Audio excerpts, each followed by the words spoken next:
This is 9 months in office and first Christmas that I'm celebrating in office as governor of Anambra State. And this is just an opportunity to once more felicitate within the Anambra, all Anambra people, wherever you may be. Those in the homeland, the millions at home celebrating here in Anambra State, and the more millions abroad, scattered all over Nigeria and all over the world, is to say once more a very Merry Christmas to all of you. And we're looking forward to a more productive, blessed New Year for Anambra. 9 months ago, we took the oath of office to serve in the Anambra and to begin the journey towards the livable and prosperous homeland that we promised our people. Our first key agenda item of the 5 major buckets of our agenda happen to relate to security, law, and order. And this is the aspect of it that I want to specifically talk about this morning. And to say to our people that 9 months on, the difference between where we were as at the 17th day of March and where we are today in terms of security, law, and order seems to be like the difference between day and night. On the 17th of March, 8 local governments were basically under siege, totally taken over by the criminals and hoodlums, in various camps where they have taken over in this local government. We couldn't even campaign in any of those local governments. But by the grace of God, I think today, those local governments have been liberated. And security, law, and order seem to be returning to Anambra very largely.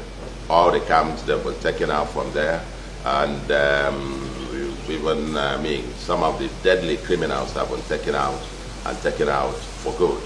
Several of them have fled the city, and some who are still there, I think their infrastructure totally and severely degraded. I think now, a few days ago, we had over 80-something of these arboros, the POWs, harassing people around Obiwek and the environs, taken in custody and to be prosecuted and probably jailed.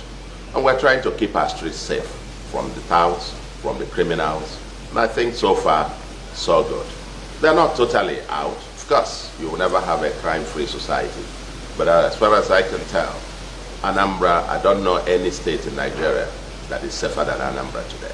And I think in the Anambra, I want to commend all of you, commend all the stakeholders in the Anambra project, the citizens, the ordinary citizens, who hearken to our call that if you see something, say something.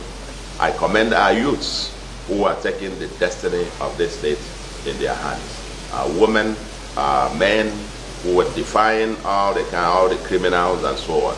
2 weeks ago, one criminal in faraway Finland also declared 5 days sit at home. But Anambra people defy that, and I think not one single day was observed in those. Thousands of our people return for Christmas. And that's why the streets are all busy.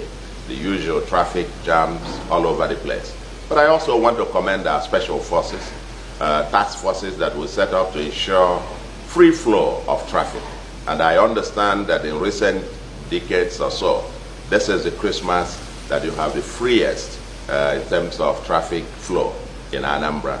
I saw the videos of the head bridge and the traffic flow there, and people were manning the place 24/7.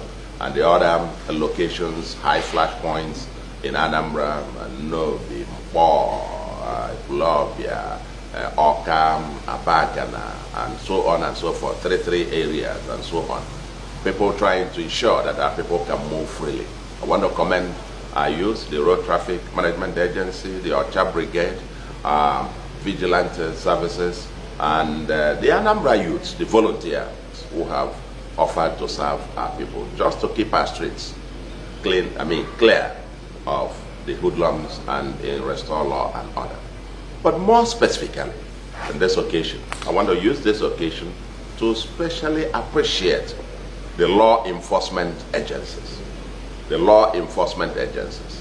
The Nigerian Police, the Nigerian Army, the Navy, the Department of State Security, DSS, the Civil Defense, and of course, a very gallant Anambra vigilante service, and so on. And all the enforcement teams, the ANGE, the Ocha Brigade, the Road Traffic Management Agency, and so on and so forth, and all the volunteers, and all the Anambra who have risen up to the occasion, either helping to organize the local vigilantes, funding them, providing logistics, who have donated to the Security Trust Fund, and so on and so forth, and those who are helping in whatever way to make sure that we have a safer homeland.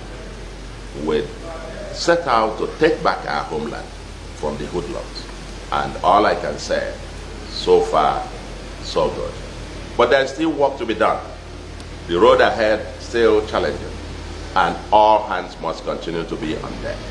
Like I said, we appreciate deeply the commitment, professionalism, and dedication of all the security agencies, the Army, the Police, the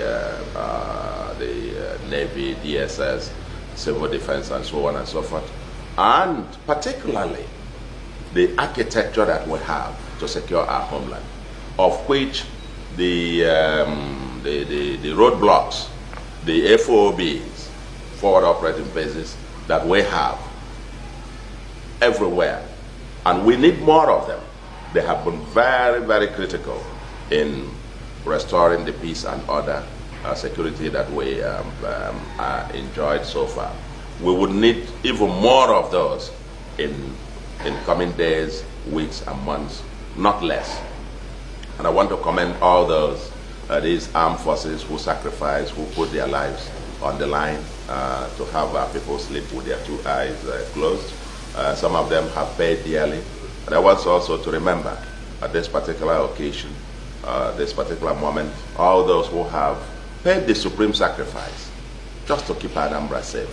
Several of them died needlessly, I must say, because these criminals want the security officers out of the road.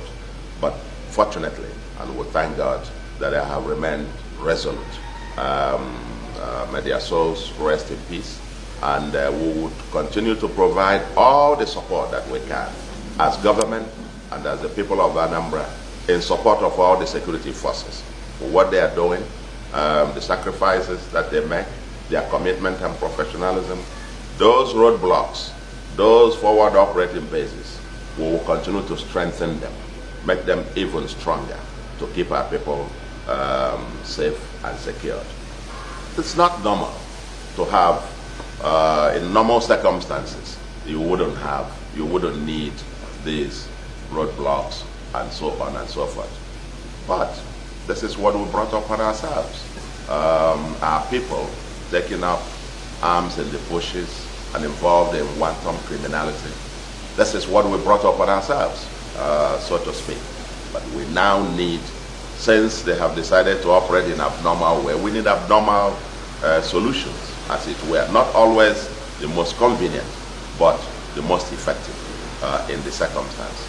And until the insecurity situation comes down to near zero, as it were, we will continue to have the roadblocks and the forward operating bases in place and to be strengthened and so on and so forth.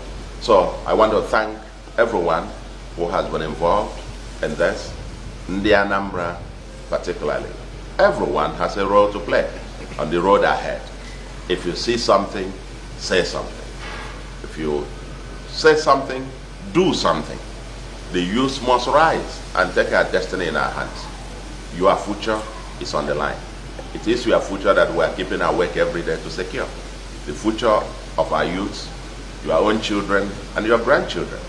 And we use this opportunity again to appeal to those in the bush, in the forest, the criminals out there, because they are nothing but criminals.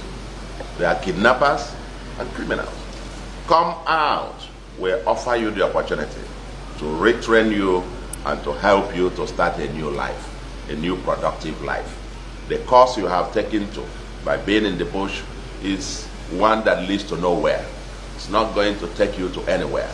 Criminality cannot pay you in the long term. And therefore, we don't want to lose, pains to see these young youths, wasting away. you have a future. And this government is prepared to work with you to give you a new future so that Anambra, the light of the nation, will continue to shine. Once more, I thank all of you in the Anambra. Thank our partners in progress. Thank all the security forces for their gallantry, professionalism, and dedication and commitment to seeing the Anambra sleep with their two eyes closed.